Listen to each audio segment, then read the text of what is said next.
Aujourd'hui, on va parler balayage, mèche et fond de déco. Allez, c'est parti. Bonjour à vous toutes et bonjour à vous tous. Eh bien, aujourd'hui, je vous retrouve pour une vidéo coiffure, plutôt blabla coiffure. Ça fait 2h30 que je suis dessus.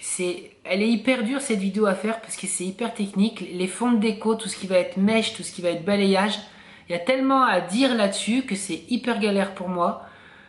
Donc je vais essayer d'être le plus simple et le plus précis et j'espère que vous allez comprendre quelque chose. J'espère, parce que là avec la fatigue, je pense que je vais mélanger des mots, ça va être magnifique cette vidéo. On pourrait l'envoyer à un pivot pour la dictée, je sens qu'on va vivre un grand moment. Bref, allez c'est parti, on y va.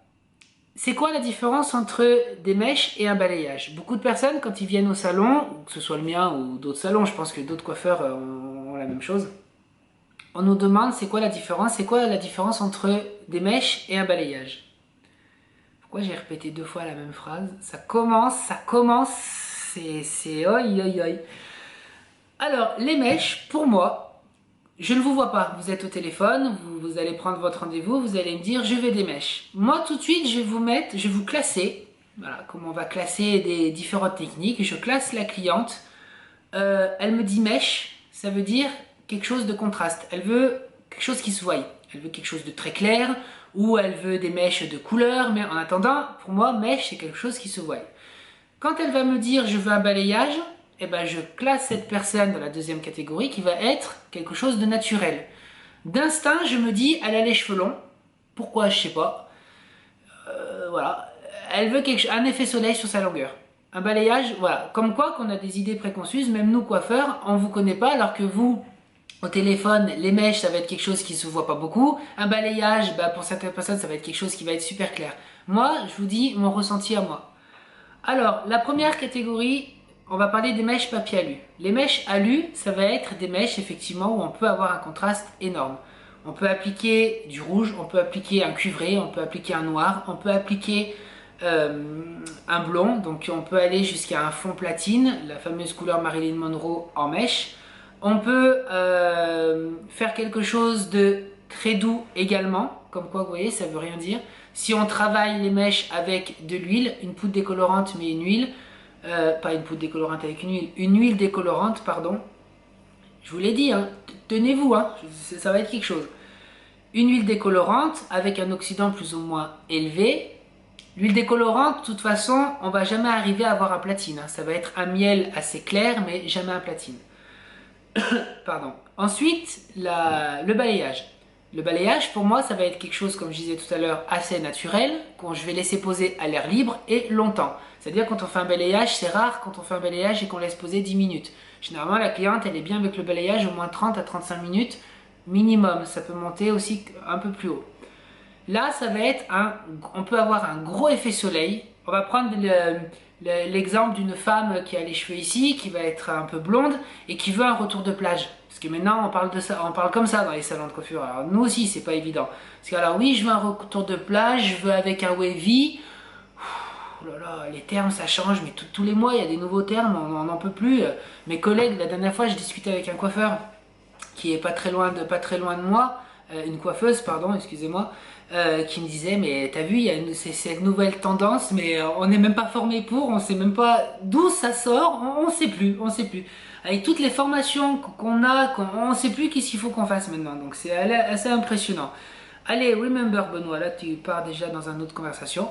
Donc le balayage, ça va être un gros effet soleil. On peut avoir une couleur un peu jaune, on peut avoir un effet miel, un effet vraiment naturel, pas la mèche marquée très claire. Le balayage aussi se travaille avec des mèches, personnellement je trouve très fines. On va plus faire ça va être beaucoup plus minutieux, c'est-à-dire que la mèche est la même de partout. C'est-à-dire que si je fais des mèches très fines en balayage, je vais faire un travail très fin de partout. En papier alu, on peut s'amuser, on peut faire quelque chose de fin dans la nuque, on peut faire des mèches beaucoup plus épaisses devant, puisque le cheveu est protégé par le papier. Enfin bon voilà, là c'est d'autres termes que c'est pas évident à expliquer.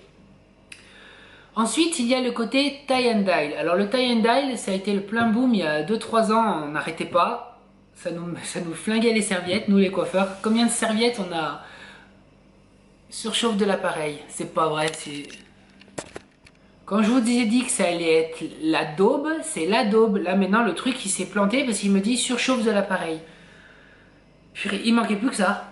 Alors j'en étais où en fait moi maintenant?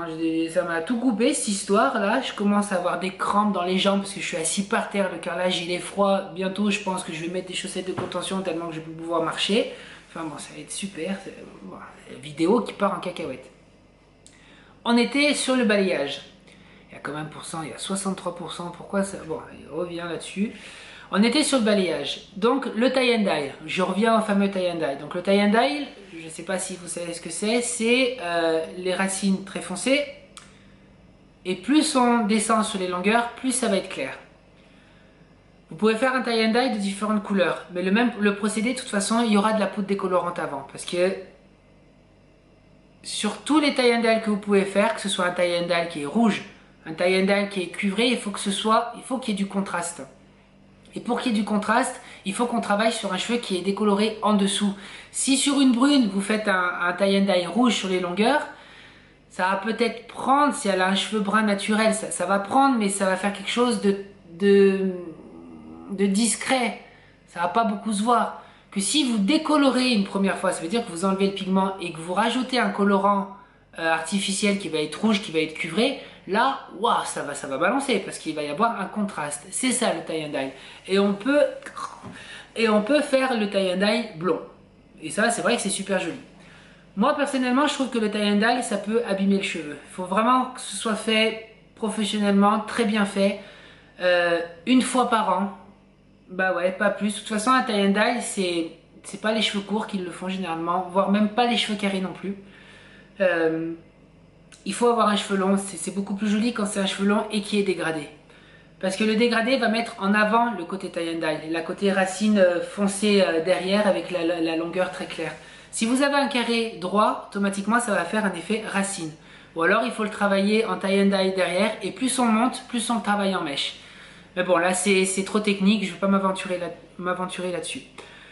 Voilà, écoutez, j'espère que vous y avez compris quelque chose.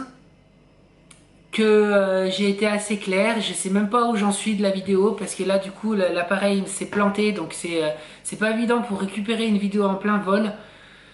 Je sais même pas si je vais la mettre en ligne parce que si je vois que c'est hyper galère je la mettrai pas en ligne donc je vous reverrai peut-être la semaine d'après.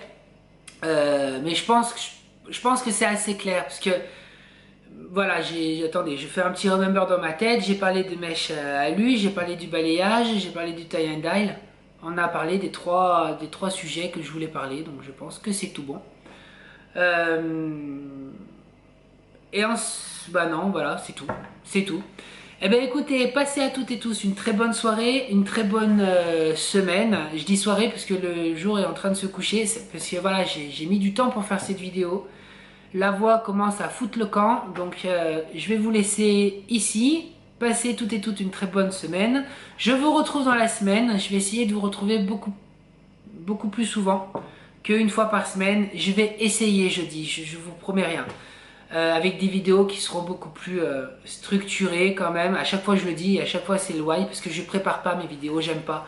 Ça fait présentateur du 20h et ça me ressemble pas. Donc voilà. Passez toutes et tous une très bonne semaine et puis à très bientôt. Ciao ciao.